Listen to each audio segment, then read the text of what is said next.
Carissimi dreamers, sognatori, sognatrici di una vita finanziaria migliore, eccoci ritrovati dopo almeno un buon mese e mezzo di tempo, siamo quasi a fine estate, in questo lungo periodo di bear market, di lateralizzazione, abbiamo visto delle forti discese.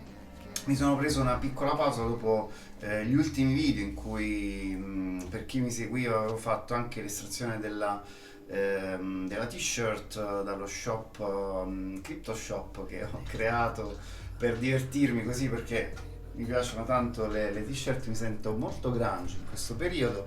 Ben ritrovati, quindi torno con un video molto importante che ho chiamato Cripto Panico o Panico nei mercati cripto imminenti. Vi spiegherò il motivo per cui ho voluto intitolare questo video così. Non è per fare clickbait ovviamente, ma perché vorrei parlarvi di una narrativa che a mio avviso si sta continuando a sviluppare all'interno del mondo Bitcoin, nel mondo cripto, che è molto interessante e sul quale vorrei comunque ragionare insieme a voi. Ritornando, facendo un passo indietro da dove ci eravamo lasciati, non è cambiato un granché ovviamente.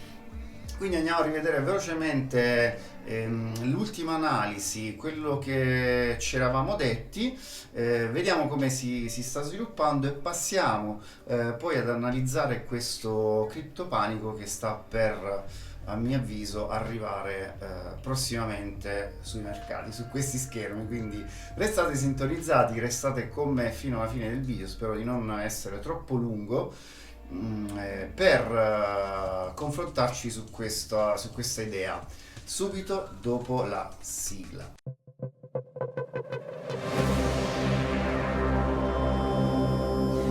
Ed eccoci qua di nuovo, bentornati, ben rivisti. Ho avvicinato un po' il microfono così magari mi sentite meglio. Mi sono preso una pausa di un mese e mezzo. Molti nella community Telegram continuano a chiedermi video, ovviamente hanno molti ragioni, però in realtà è un periodo in cui sto portando avanti alcuni progetti importanti di lavoro e parallelamente anche altre cose, quindi ho cercato di prendermi una pausa estiva dai video sul mondo cripto, comunque non abbandonando il discorso cripto che continuo a seguire giornalmente, come fate sicuramente anche tutti voi.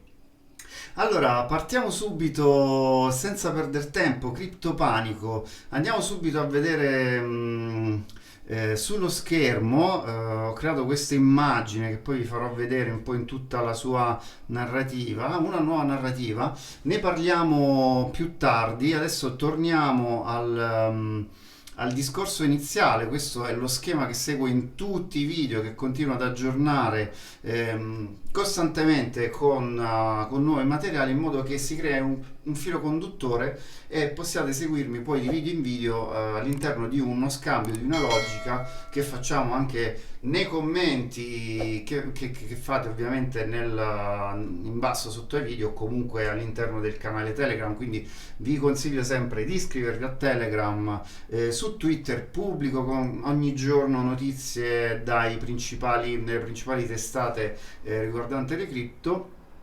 Su Patreon ci sono, come sapete, se lo sapete, se non lo sapete ve lo dico adesso, ci sono dei video che io dedico magari solo ai membri che mi sostengono con veramente 2 euro, come ad esempio questa parte sulla logica di smart money manipulation, oppure l'hash ribbon di cui parleremo oggi, che finalmente si è acceso. Io ne parlo sempre così in tutti i video. Un indicatore molto interessante, eccolo qui, che, come ho detto spesso, indica la capitolazione dei miner, quindi la profittabilità del mining, che torna ad essere, dopo un periodo di tempo, positiva. Dopo questo periodo si accende questo indicatore che nel tempo, andando a mettere poi un grafico weekly, possiamo vedere che nel tempo ha sempre segnalato la fine di un bear market, o comunque l'inizio di un di una bull run. Questo ci auguriamo che sia così anche questa volta, un indicatore che si basa anche su dati on-chain. Capriol Investment è chi ha creato questo indicatore, e quindi ne ho parlato anche su Patreon insieme ad altri articoli. Quindi tornando poi indietro abbiamo anche Discord, su cui più che altro ci sono notizie, e il sito. Quindi andando su Linktree, che trovate all'interno della descrizione del video, trovate tutti questi link. Ho fatto il sorteggio della t-shirt, che adesso trovate anche in basso ai video di YouTube. Trovate questo box in cui ci sono, se siete appassionati, se vi piacciono le t-shirt, potete trovare diverse t-shirt di cui grafiche creo io o comunque creano alcuni miei amici, con cui ci divertiamo comunque a creare queste t-shirt attraverso questa piattaforma che si chiama Spreadshirt, che prende quasi tutto, perché devono creare la maglietta, e diciamo una piccola cifra viene poi a noi che creiamo queste grafiche. Comunque ci sembrava una cosa simpatica da fare, ci sono un po' tutto, tazze, qualsiasi tipo di roba. Quindi tornando al discorso, avete il Linktree, avete il mio sito web dove potete iscrivervi alla mailing list che sto creando ormai da un po' di tempo, cercando di arrivare almeno a 100 persone che si iscrivono alla mailing list, per tenervi informati anche via mail. Torniamo allora, nel corso dei video precedenti abbiamo affrontato il discorso dei cicli psicologici delle emozioni, la gestione delle emozioni, quello che accade quando un mercato è veramente in basso, quindi un momento di depressione, che è poi il momento in cui i grossi investitori vanno a comprare. Potrebbe essere questo il momento, visto che siamo andati poi, come ho detto poco fa, vediamo se lo trovo, eccolo qui. Siamo andati comunque ad attendere che questa capitolazione terminasse per la riaccensione dell'hash ribbon, in cui ho parlato in questo video ma anche nel video precedente della settimana scorsa. Eccoci qua. Volevo solo farvi vedere questo indicatore di cui parlavo all'inizio, di cui parlo spesso, che è l'hash ribbons. L'hash ribbons va a misurare, lo ingrandiamo, vediamo un po' se ce lo fa fare. Eccolo qua, lo ingrandiamo. Quindi senza che andiamo a vedere tutto il video, vi invito a recuperare magari dei video precedenti, e ovviamente iscrivetevi al canale, cliccate sulla campanellina, seguitemi, anche se io non faccio video giornalieri, delle volte nemmeno settimanali, alcune volte nemmeno bisettimanali. Faccio dei video quando riesco a fare, quando ho del materiale o delle cose da dire, anche perché diciamo non è che campo con YouTube. Ma è una cosa che mi appassiona, e voglio comunque parlare con voi di smart money, di manipolazione dei mercati in un modo che pochi fanno su internet, perché come vi ho appuntato qui in caratteri cubitali, il mercato è costantemente manipolato per prendere i nostri soldi. Quindi non bisogna agire sulle aspettative, quindi cosa farà Bitcoin, adesso penso che salirà, adesso penso che scenderà, oppure cosa farà qualsiasi tipo di strumento finanziario, penso che salirà, ha fatto così, quindi la falling wedge sta scendendo, quindi adesso sale, o al contrario, no? Triangoli, quadrati, pipistrelli, montagne, teste, spalle, tutto. In realtà il mercato non sta facendo dei movimenti, perché chi opera sul mercato, lo dico sempre, utilizza, i grandi investitori, i grandi fondi di investimento utilizzano delle strategie ben codificate ormai da 100 anni, ve l'ho detto già dal primo video su Wyckoff e sullo smart money, sulla manipolazione, per cui questi movimenti, che si chiamano distribuzioni, redistribuzioni, accumulazioni,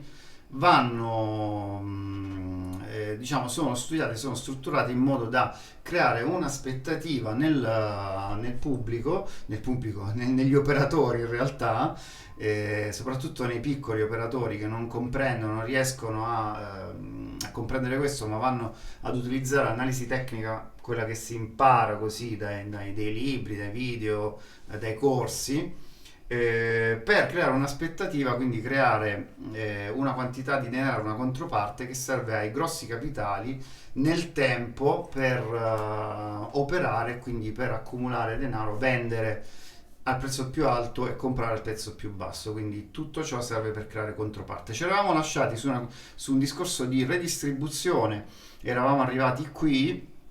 C'è stata questa lateralizzazione è stata confermata.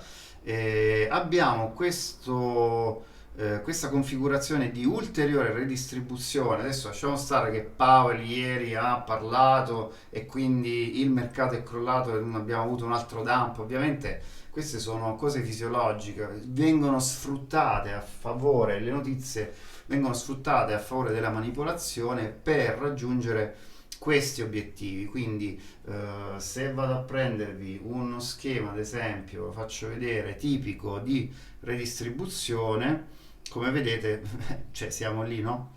Ok, lo vedete, no? Sposto un po' più qui, arrivo, PSI, Automatic Rally, Secondary Test, SOS, livello superiore, ok? Automatic Rally, UTR, UTAR, BT, segno di debolezza, sign of weakness e giù.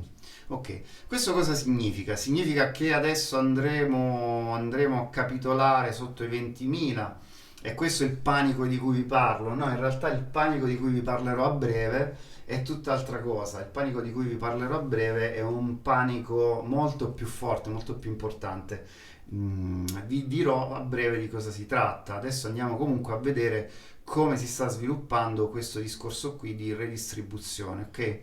Quindi questo è stato confermato, vediamolo con una lente di ingrandimento, questo di qualche giorno fa, quindi in realtà abbiamo avuto, si è andata a concretizzare anche questa ultima leg, vediamo se riesco comunque a farvela vedere, eccola qui, e andiamo a vederla sul grafico in realtà, mettiamoci sul 4 ore, eccoci qua. Voilà. Vedete come il volume, no? L'importanza del volume che ci identifica che qui grossi quantità di vendita sono state effettuate, quindi c'è stato un forte sell-off. Perché? Perché è stato sfruttato il discorso di Powell per diciamo, vendere grosse quantità magari sui mercati futures o spot, mentre contemporaneamente altri grossi investitori stanno comprando spot, grosse quantità di Bitcoin. Quindi ci sono comunque queste divergenze, queste opportunità che vengono create, come vediamo, e questa è la leg che vi ho appena disegnato qui. Ok, BT eravamo qui, giù. Ok, cosa succede adesso? Stiamo per completare questa fase di Wyckoff, di manipolazione. Diciamo siamo comunque sull'orlo dei 20.000, questa linea molto spessa. Se allarghiamo ancora di più, portiamoci indietro, forse è più visibile su questo grafico, vediamo un po', eccoci qua. Non è altro che il picco del 2018, di 2017, 2018, quindi fine 2017, inizio 2018. Quindi è quel famoso picco dei 20.000 che sta fungendo adesso da base e insieme a questo hash ribbon e alle condizioni macroeconomiche che sono, come sapete, molto più difficili di quelli di qualche anno fa, stanno influenzando fortemente il mercato perché semplicemente i capitali escono dai mercati, i grossi capitali escono in momenti di insicurezza, di insicurezza economica come questa, di grande difficoltà economica, di tassi di interesse che aumentano, ehm, del dollaro che come vediamo, vi faccio vedere anche questo parallelo del DXY, quindi del dollaro, in cui se andiamo a guardare bene queste linee blu, il dollaro ha denotato nei suoi picchi il momento più basso di Bitcoin, quindi è stata una sorta di inversamente proporzionale al Bitcoin, la forza del dollaro è sempre stato fino ad ora inversamente proporzionale al Bitcoin, quindi man mano che il dollaro riscende, quindi riscende, ritorna giù, abbiamo una spinta, abbiamo avuto una spinta, qui abbiamo avuto un altro picco, quindi dollaro al minimo, picco di Bitcoin, dollaro al minimo, picco di Bitcoin, dollaro che risale, Bitcoin che scende. Quindi abbiamo avuto in tutta questa fase qui una risalita del dollaro rispetto a tutte queste, l'XY, un valore che dà il parametro della forza del dollaro rispetto a tutte le altre monete importanti, una media tra tutte le altre monete statali fiat. E ora siamo in un momento di grande forza del dollaro che probabilmente, se si comporta ancora come le altre volte e ritorna a scendere, potremmo rivedere comunque il Bitcoin come ulteriore parametro, dico, no? Quindi non come consiglio finanziario mai, ma come ulteriore parametro di studio. Ecco, vi invito ad andare a cercare queste correlazioni, queste caratteristiche per capire come, e dove, per aumentare magari la consapevolezza di come potrebbe andare il mercato. Quindi abbiamo l'hash ribbon che si accende, abbiamo una situazione finanziaria mondiale difficile, anche politica ovviamente, abbiamo una situazione del dollaro, abbiamo una situazione del mercato cripto, abbiamo tutta una serie di indicazioni, di lucine che si accendono, che ci possono far pensare che la bull run potrebbe essere, il bear market diciamo, potrebbe essere alla sua conclusione, e potremo assistere fra qualche mese a una nuova rinascita con nuovi massimi. Questo lo vedremo, ovviamente non sappiamo, non si può mai sapere quanto durerà ancora, però ci sono dei segnali, e qui entra in gioco il discorso del panico. Perché il panico? Andiamo a vedere adesso questa nuova narrativa di cui vi parlavo all'inizio. Vediamo un po'. Qui abbiamo visto nel video precedente anche diciamo delle prospettive, capitalizzazioni di Bitcoin in prospettiva. Questo è un po' vecchiotto, del 2018, questo è più nuovo, in cui vediamo la grandezza di Bitcoin rispetto alla grandezza degli altri mercati. Questo è un preambolo necessario per quello che vi sto per illustrare. Perché? Perché una quantità di denaro così grande, che anche un 5% che dovesse riversarsi sul mercato cripto, porterebbe il mercato cripto a veramente nuovi massimi che nemmeno ci immaginiamo. Una nuova narrativa, ci ricordiamo del Crypto Winter 2018-2020, in cui abbiamo visto da tutto l'hype che c'era su questa nuova tecnologia che era appunto la blockchain legata a Bitcoin. Magari chi l'ha scoperto nel 2015, chi nel 2016, chi nel 2017, chi prima, chi ha comprato prima ha venduto, insomma ognuno ha la sua storia. Con questo lungo inverno che è durato poi nel successivo 2018-2020, che ha allontanato e ha lasciato molti investitori delusi. Io mi ricordo, ero ovviamente anche uno di questi, perché avevo investito in quel periodo, e ovviamente quando il grafico è iniziato a scendere, io ero rimasto qui per il prezzo medio di carico, perché avevo comprato durante la salita, poi avevo comprato qui, poi avevo rinforzato qui, e sono cascato in quella trappola che dicevamo sui cicli finanziari. Quando c'era l'hype massimo, tutti i grossi iniziano a fare profitto e noi rimaniamo fregati. Quindi questo è quello che è successo a me, quello che è successo anche a molti di voi che già erano nel mercato all'epoca.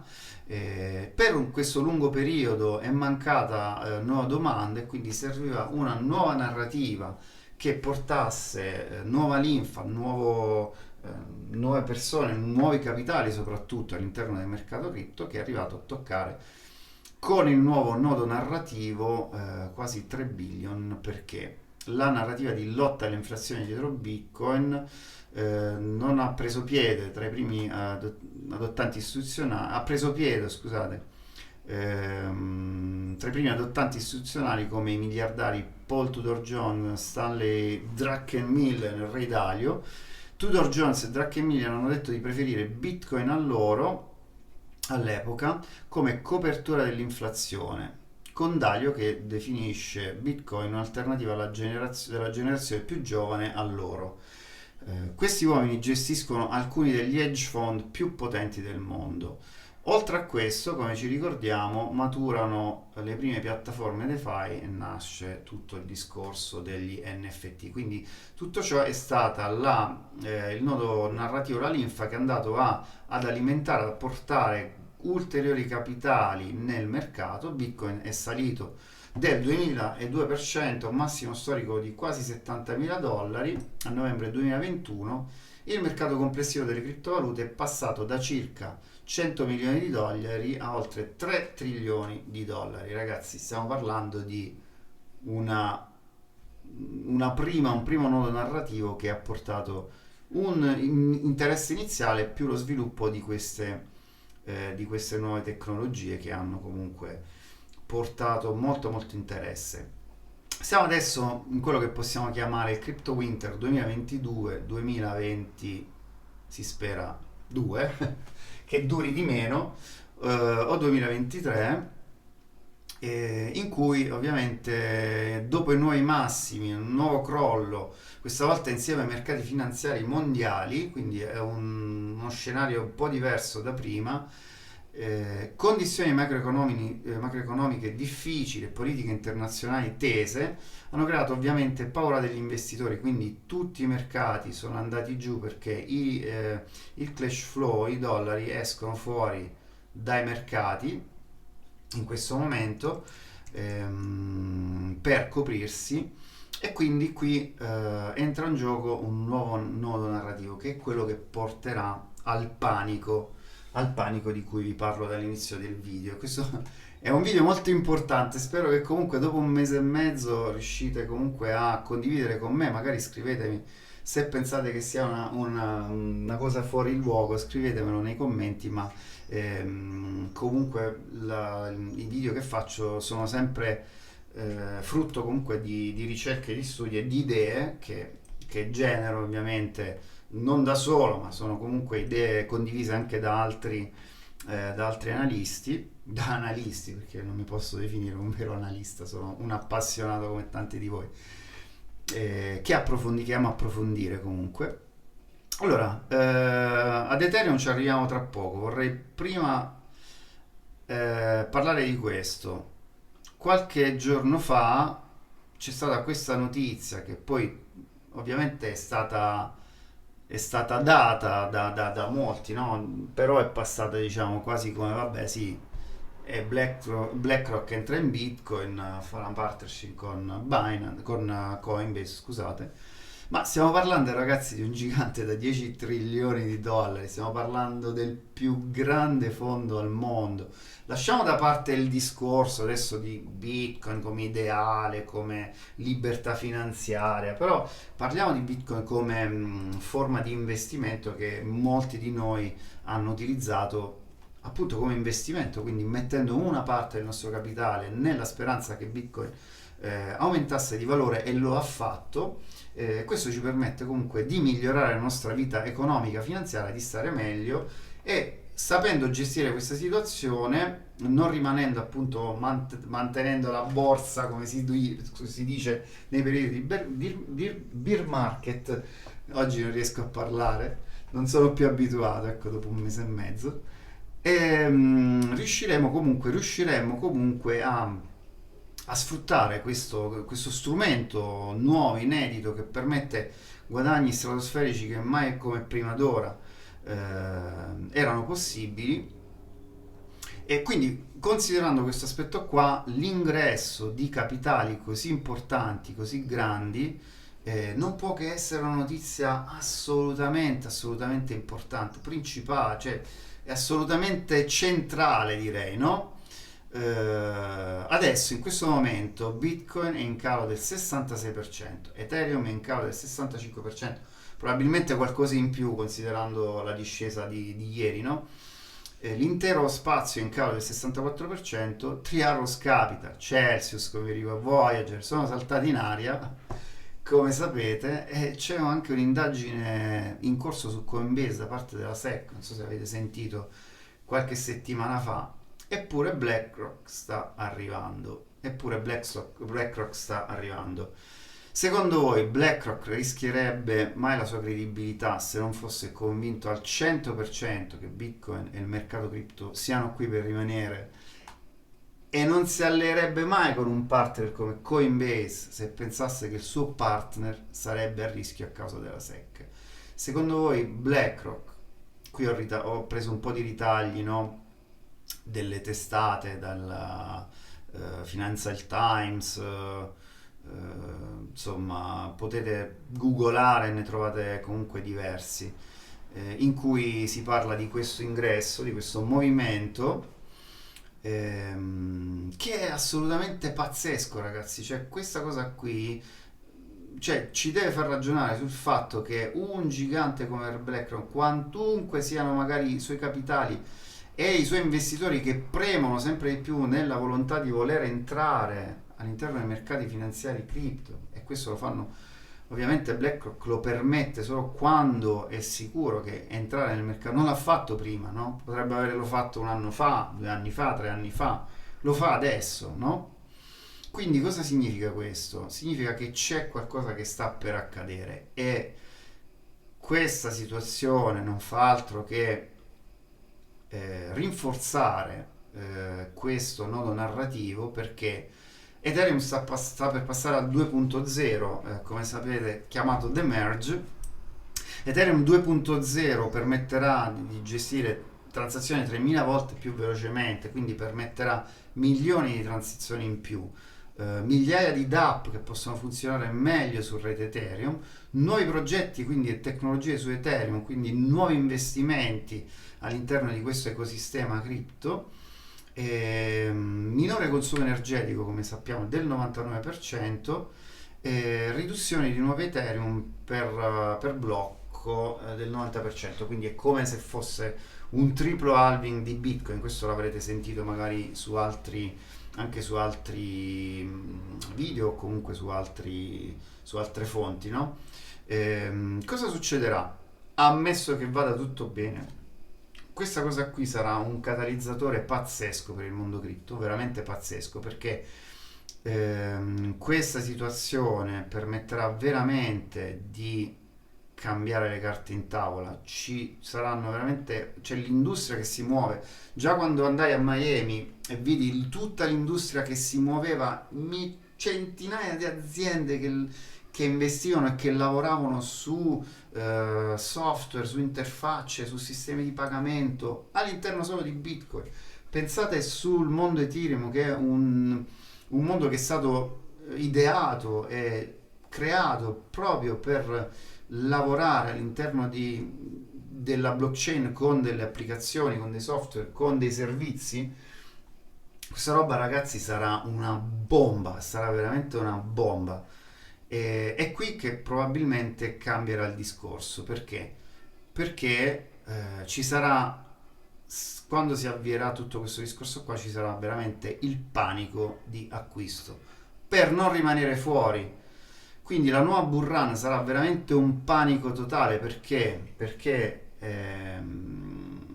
Perché quando questi grossi investitori entrano con una quantità di capitali enormi, e quando il sistema inizia a funzionare sempre meglio, sempre in modo più performante, sempre in modo più veloce, fornendo servizi sempre più utili, come è sempre successo, ragazzi, è come è sempre successo nello sviluppo, nella crescita tecnologica dell'umanità, che tante volte, come vediamo, non va di pari passo con la crescita, la consapevolezza dell'umanità, come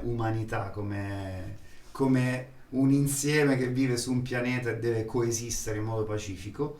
Però la parte tecnologica, essendoci un discorso di profitto, quindi di benessere e quindi del vivere bene nel tempo in cui ci è concesso vivere, il processo tecnologico ha sempre fatto questo iter, quindi il mondo della nuova finanza che ho messo qui. Eccolo qui, il nuovo sistema finanziario che potete andarvi a vedere su questo link, magari ve lo metto in descrizione, che si sta regolamentando attraverso il protocollo ISO 20022, che non è altro appunto un protocollo adottato a livello mondiale finanziario, affinché ci sia comunque un compliant all'interno del mondo finanziario cripto, e aumenti appunto la sicurezza, l'affidabilità di tutto questo ecosistema. Quando tutta questa macchina mano a mano andrà a regime, ragazzi, si salvi chi può, nel senso che dentro è dentro, che fuori è fuori. E ovviamente lo avete, ve ne siete accorti, ce ne siamo accorti tutti quando Bitcoin era a 60.000, no?